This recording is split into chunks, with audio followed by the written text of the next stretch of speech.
The Star Sport podcast is brought to you by Access Credit Union. Access Credit Union, funding dreams for over 50 years.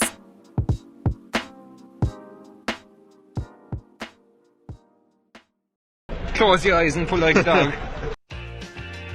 And a new Irish record for Phil Healy, 22.99.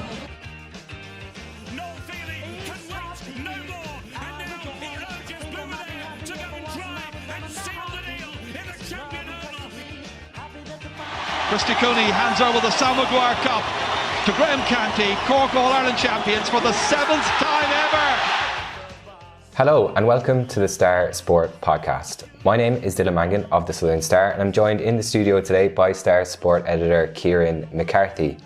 Before we get into things, I'd just like to give our listeners a gentle reminder to please rate, review and subscribe on Apple Podcasts, Spotify and YouTube. The Star Sport podcast is brought to you in association with our friends at Access Credit Union. Access Credit Union, where your bank really does matter. Choose credit union, choose local, choose community.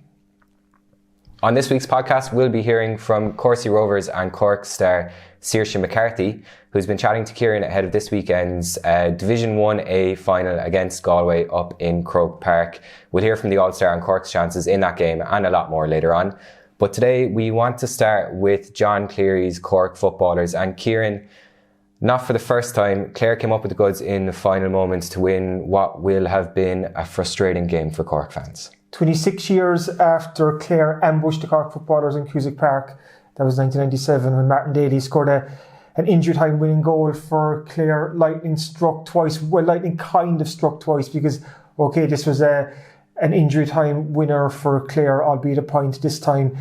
But at least this season it doesn't end Cork's season.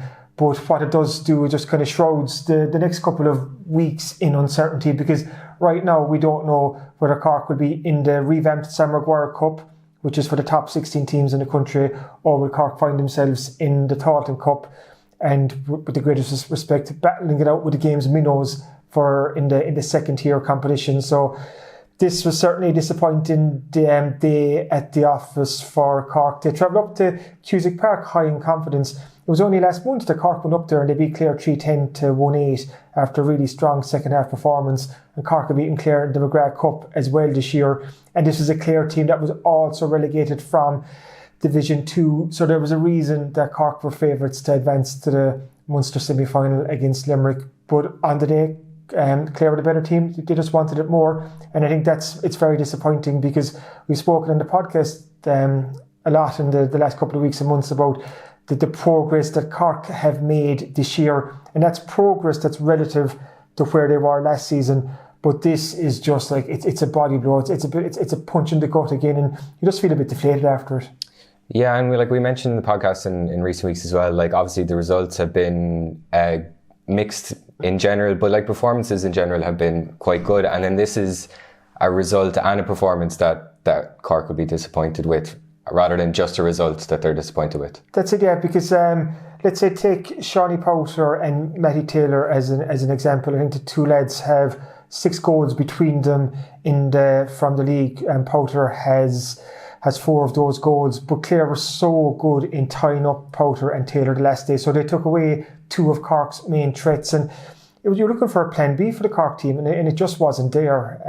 This is a Cork team that scored 14 goals in the league, but they barely had a shot on goal the last day. Okay, Brian O'Driscoll rattled the crossbar in the first half, but that goal threat wasn't there. So it just showed Clare had their homework done, while Cork they just couldn't find their rhythm the last day. And I think that's what's quite disappointing about this. Like, you're right too, Dylan, the performances in the league for the majority were quite encouraging. Take away that first game against Meath, went away to Kildare and won. Should have beaten Dublin at home but lost that game. Went away to Clare and won. Hammered Limerick at home. But after that then, the results as well kind of took a bit of a dip. Cork lost away to Louth in RD, and then after that Cork drew at home to Derry. But that Derry team had already qualified for the league final and were already promoted, so they didn't have as much on the line. So I'm not sure how much you can read into that Cork-Derry game. But now this is the third game in a row that Cork didn't win. They lost 2 of their last 3 games and drew another. So it's definitely kind of a blip. It's a long blip. And now we have a couple of weeks, 5-6 weeks to wait before Cork are out again. So while on the one hand it's a chance for Cork to get some injured bodies back, like Brian Hurley, Maurice Shanley missed the last day, and they've been two big players in the league, and it's a chance for maybe someone like Thomas Clancy with Clonakilty, who's playing quite well for his club but didn't feature in the league because he was injured. Maybe it's a chance for him to put his hand up for selection. So, and it's also an opportunity for Cork to get more training in and work on what they need to work on. But they're now missing out on games.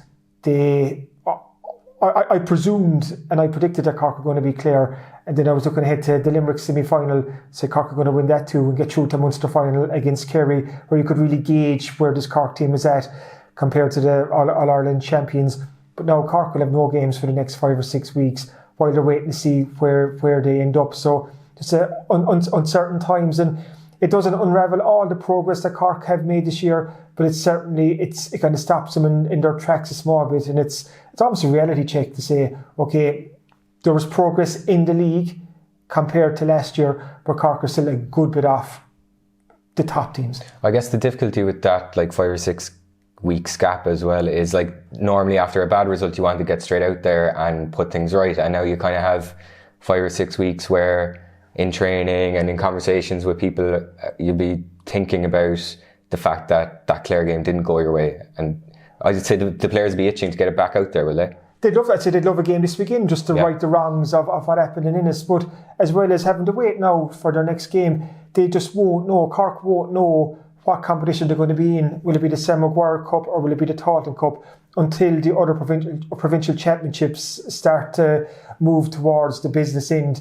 It's because of this new the new format this year that the league is linked to the championship. So after the National League, where Cork finished fourth in Division 2, they were ranked 12th overall in league position.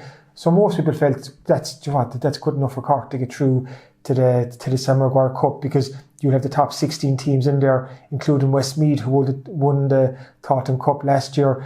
But what we have now is, because Clare or Limerick will be in a Munster final, that'll be one team that's ranked lower than Cork on league standings getting through. Up in Connacht, we'll have New York or Sligo ranked below Cork in the standings. So now Cork are 14th, you could say, in the league standings. So if 2 more teams ranked below Cork from the league get through to the provincial finals, that will demote Cork down to the Taunton Cup. So the ones that have sprung to mind since the last Clare on Sunday is, if, let's say up in Ulster, if Cavan can get to the Ulster final, or in Leinster, if Meath can get...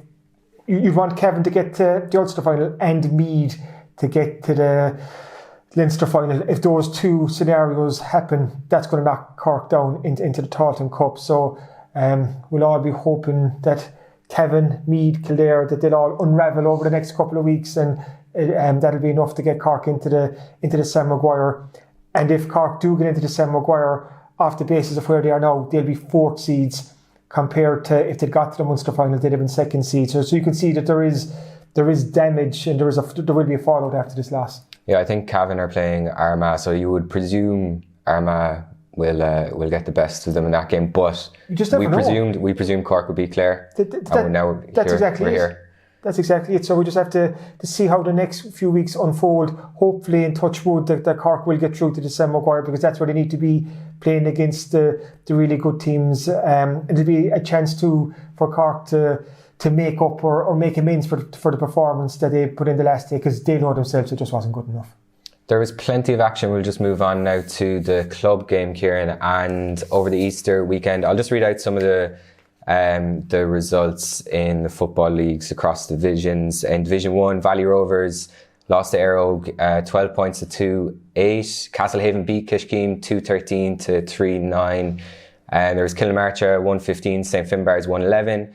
And our feature game this week is Carbery Rangers, who scored 11 points to Nemo Rangers 2-15. So you're right. In terms of Southern Star, our feature match report with match report reaction and pictures is Cardiff Rangers' loss to Nemo. That was on Sunday morning. It's actually Cardiff Rangers' 4th league loss in a row. They haven't picked up a point in Division 1 just yet, so things aren't going too well for Ross. But they have had a really tough start to the season. They've played some of the top teams in the league, so the hope is that they can start to pick up points after this. And we've reaction from John Hayes, the veteran Ross Carberry forward, and he did say that he felt this was Carberry Rangers' best performance of the season to date in the league, but they still didn't pick up the points that mattered. Like you mentioned there, Castlehaven beat Kish Came, and I see Michael Hurley got 1-3 and Micheál Maguire got 1-3. Mark Collins got 4 points, and that's 4 wins in a row now for Castlehaven, and along with Nemo they top the table and both have 100% records. And just quickly looking at Division 2, Clonakilty top the table in Division 2 right now. They did a big win against Kanturk on Good Friday. They won 18 points to 1-4, and Dara Goff was a top scorer with 7 points. And Cork senior Thomas Clancy kicked 5 points. And talking to one or two who were at the game, said Clancy was the best player on show. So like I said earlier, Clancy's in with the Cork senior football team. He missed an awful lot of the league. I'm not even sure did he play in the league. So hopefully now he's getting games under his belt, and these 5 or 6 weeks before Cork's next game, it might see him force his way in, at least into the reckoning, put his hand up for John Cleary to look at. But also in Division 2, Newcestown are up into second place, so just a point behind Clan, while Skib had a draw away to Clyde. It was a high scoring game as well. While down in Division 3, Dawneys lead the way, did a very good win the weekend just gone. Dawneys, looking here at the results. Or Bishopstown, wasn't it? 11 points to 8. Yeah, Bishopstown were undefeated. I think they'd won all their games before that, and Dawneys put in a really good second half because they were 2 points down at half time. But they outscored Bishopstown by 5 points in the second half. Colin O'Shea, top scorer for Dawneys, he got 8 points. So Dawneys now lead the way there. So you can see in the 3 divisions, 1, 2 and 3, you've Carbery clubs leading the way at the moment. So it's been a good start for some of the local contingent there. So yeah, the county leagues are keeping us busy right now. Yeah, busy as always. And some more news as well from the West Cork League now. And Barry United have been promoted into the Premier Division after a 3-2 victory over Clonakilty United. So that's them sealing their position in the top division for next year, Kieran. Yeah, this was a winner-take-all game in Clonakilty on Sunday. So Beara travelled over. They were second in the table going into this. They were just a point ahead of Clonakilty. So Clonakilty United knew if they beat Beara that they were going up. Beara knew if they avoided defeat they were going up. And it turned out that Beara won. So they sealed second spot behind Salan, who are the champions, and it's Beara and Salan that are going up into the Premier Division next year. So congratulations to both. And Beara did the damage in the first half. They scored 3 first half goals. They led 3-1 at the break, and even though Adam Hunt pulled the goal back for Clonakilty in the second half, it just wasn't enough. Beara got the result that they wanted, and they're going up into the Premier. And just a quick note, obviously in Thursday Southern Star, we've all the news from the West Cork League, but last weekend we also saw the West Cork League Women's Cup final, and Dunmanway Town, fresh from their first ever Women's League title the previous weekend, they came up short. They lost 4-3 to Inter Kinmare after an extra time epic. But even though Dunmanway will be disappointed with missing out on the double, they can still reflect on a superb season. Like, they have their hands on the league trophy, and it was their first time winning it in 15 years. So still a really good season for Dunmanway Town. Yeah, the doubles can wait. If you're getting your hand on your first trophy, the doubles can wait in that sense. Just quickly as well, just on Beara, I was looking at the league table, and they're quite close to Salan. But if you look, you can split it into home and away, and their home form matches Salan's throughout the division. So they won 8, lost 1, but they only conceded 3 goals. Jeez. So going up into the division next year, into the Premier Division, that's the kind of like defensive prowess they'll need. Exactly, and it's like you've 2 good teams going up there. Like Salan have had a terrific season. Like, they won 16 of their 18 games, and they clinched the title just a good few weeks ago now. And Beara United have been building for a little bit, and it's big news for Beara to go up into the into the Premier Division. So it'll be interesting to see how they get on there. But so two quality teams going up, and they're two new names going up into the Premier for next year. So even though we still don't know who's going to win this season's Premier Division, we know that there's two quality teams joining it for next season. And we're going to be back in a moment. We're just going to take a quick break before we hear from Saoirse McCarthy. The Star Sport podcast is brought to you by Access Credit Union. Access Credit Union, funding dreams for over 50 years.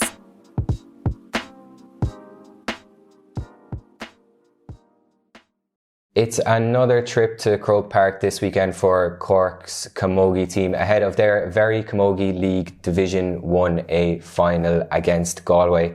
And we'll hear in a moment from All-Star Saoirse McCarthy, who plays her club Camogie with Corsie Rovers, as we all know. And Kieran, looking ahead to this game, I guess Cork will be looking for revenge of sorts after losing to Galway just a couple of weeks ago. Yeah, that was Cork lost by 1 point up in Páirc Uí Chaoimh, and I suppose the caveat to that is Cork already knew before that game that they were through to the league final, whereas Galway had to win that game to book their place there. So you could almost excuse that Cork loss, because I think they made a couple of changes that day as well, even though I know the Cork team was disappointed after to lose that game. But it's been a very encouraging league campaign so far.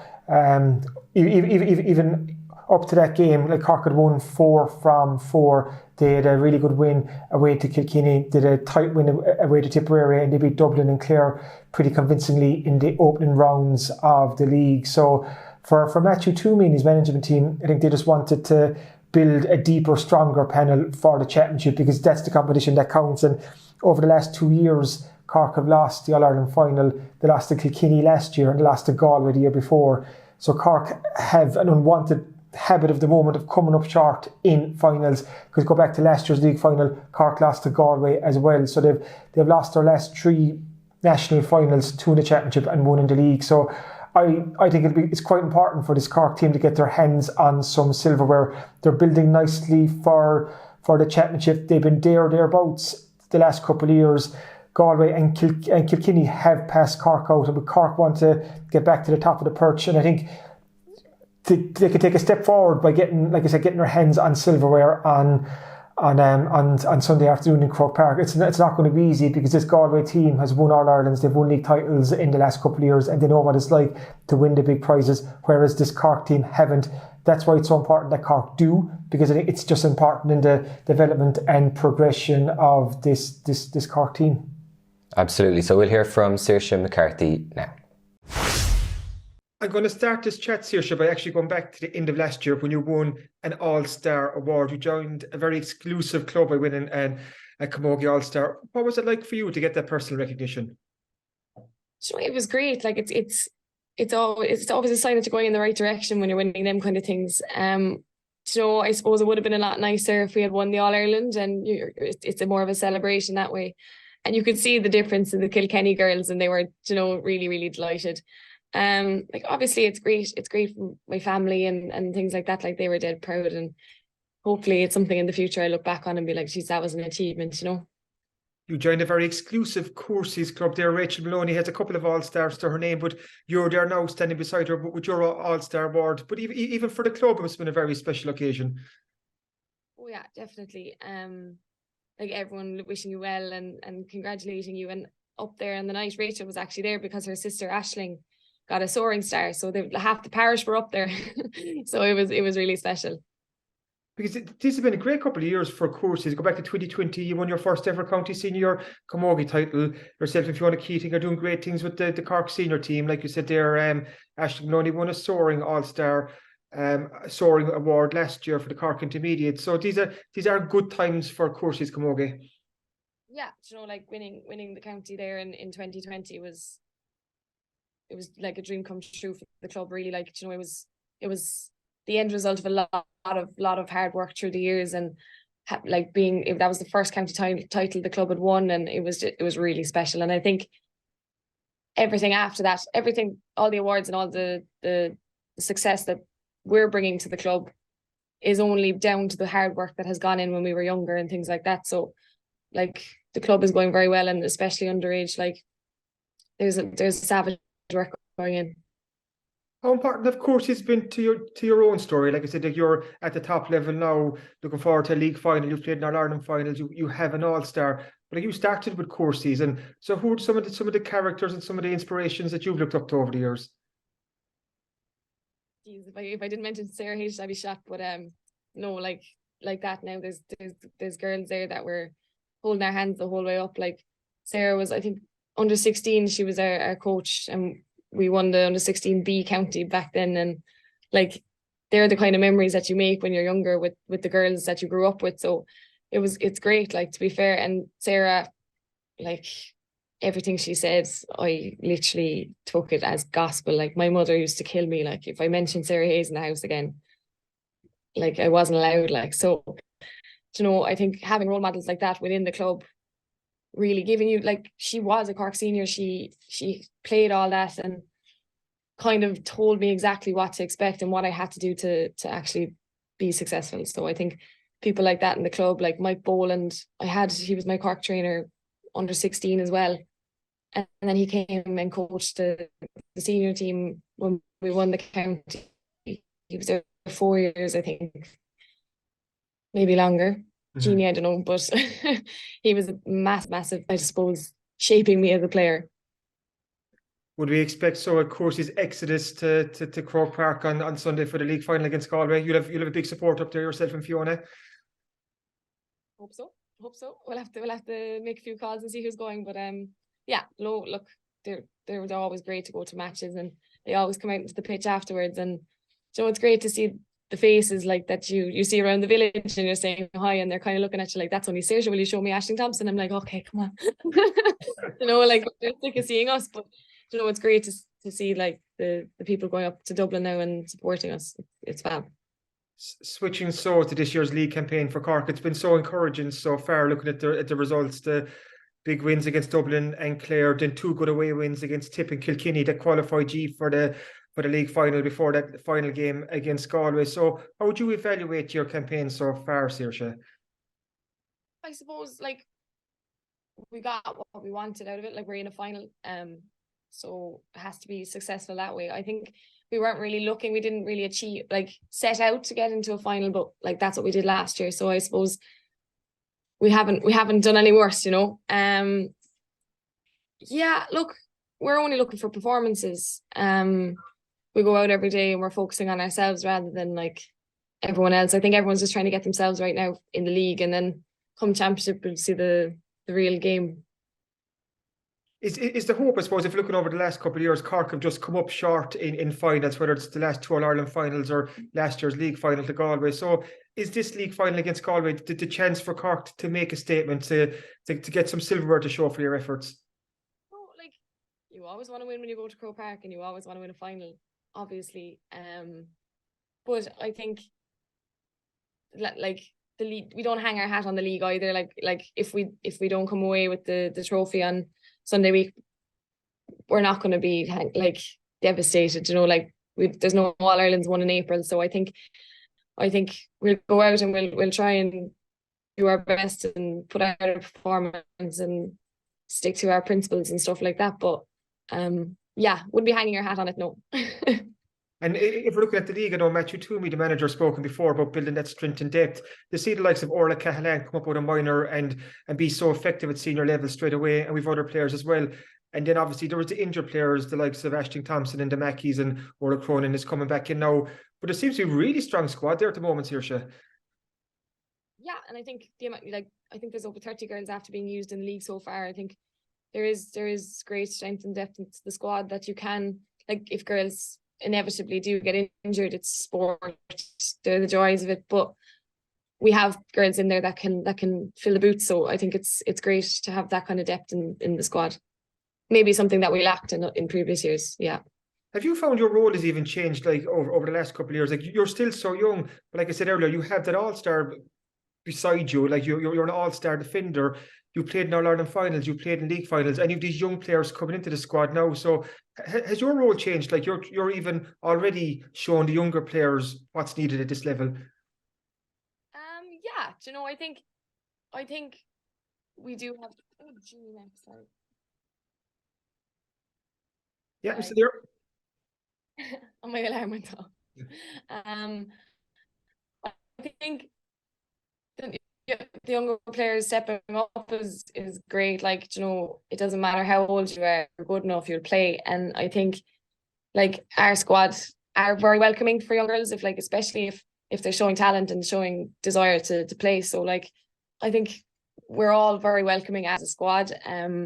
Myself and the other girls my age, like we do feel like we've been around the block a little bit because of all the finals we've been in, and I think we're privileged that way. But like we had to be minded too when we were young, so we know how it feels.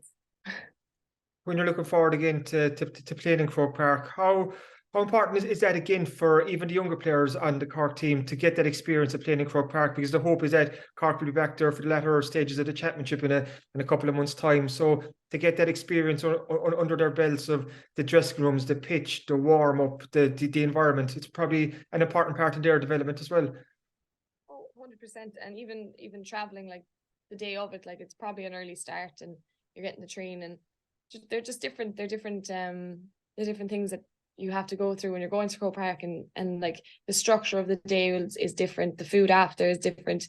So like it's great for the girls to get that experience this time of year rather than their first time being on All Ireland final day. Like it is a huge advantage to have or to be in the league final. What's it like for you in the lead up to a game like this? Would you get nervous before a final? Do you take it all in your stride, or have you any superstitions before the games, Saoirse? I don't really get nervous. I would have before. I get excited more than anything. Like I would just be excited to go out and do it now. Like I just want to get it over with, kind of thing. Superstitions. Gee, I don't know. I have a few actually. Magpies is a big one. If I don't like, we have to wave at all the magpies on the way up.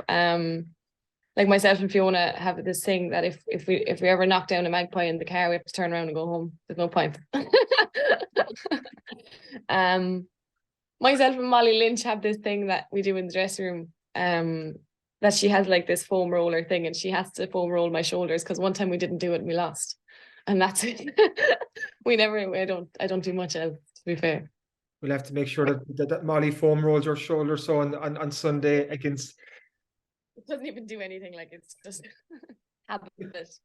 Even like I was saying earlier, for the kind of development of this Cork team, this is Matthew Toomey's second year as manager. What have you found is the big difference between the approach last year compared to this year? We're not running as much.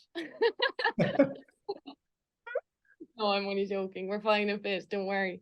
Yeah, I think it's a bit more structured this year. We started a little bit later as well. So we were before Christmas last year. This year we didn't start collective training till January. So I think that was a big difference because you kind of felt like, when are we going back, you know? But it was nice to have a break at the same time after losing. I don't know. There's not that much different, to be fair. Like it's still going out, still the same girls and nearly the same management. But yeah, maybe a little bit less running. And if we look at over the last couple of years, like I was saying earlier, like Cork have been thereabouts. You've been in so many finals, and it's Cork, Galway, and Kilkenny. What do you hope will be the difference this year that'll help Cork take that next step? That's a tough question. Like if we knew the answers, then it would be very easy. Like I did feel like last year there wasn't many stones left unturned. So you're kind of left asking, like, what more can you actually do? Yeah. I think we have a psychologist in with us this year. She's doing great work. And I think that might be an aspect of our game that we might have been lacking. So I think like those extra few percents that we'll take a hold of, and hopefully it'll get us over the line, because we're very close. So I think we have to, there's a little bit of luck in it too, you know. But you have to make your own luck at the same time. So hopefully we'll just work hard and things will come right for us. And hopefully Cork will take another step forward on Sunday. And hopefully you won't see any magpies or roll over any magpies on the way to Croke Park here. So thanks for joining us, and best of luck. The Star Sport podcast is brought to you by Access Credit Union. Access Credit Union, funding dreams for over 50 years.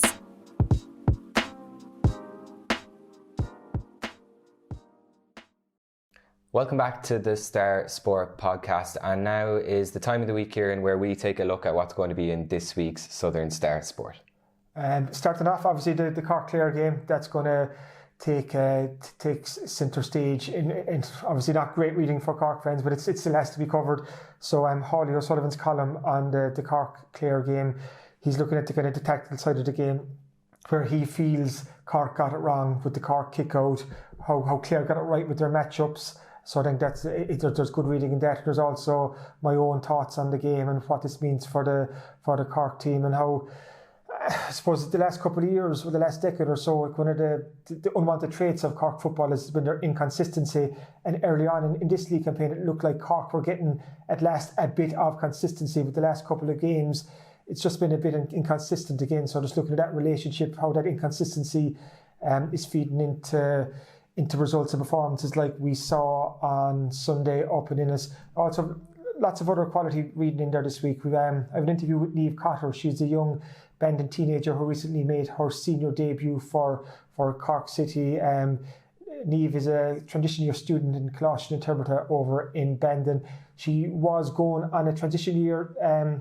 trip to Rome, but she found out that she was going to make her senior debut, so she chose to make her debut rather than go on the school trip to Rome. And she's pretty happy she made that decision, because she played well that day, and hopefully it's the start of more senior minutes for Niamh Cotter.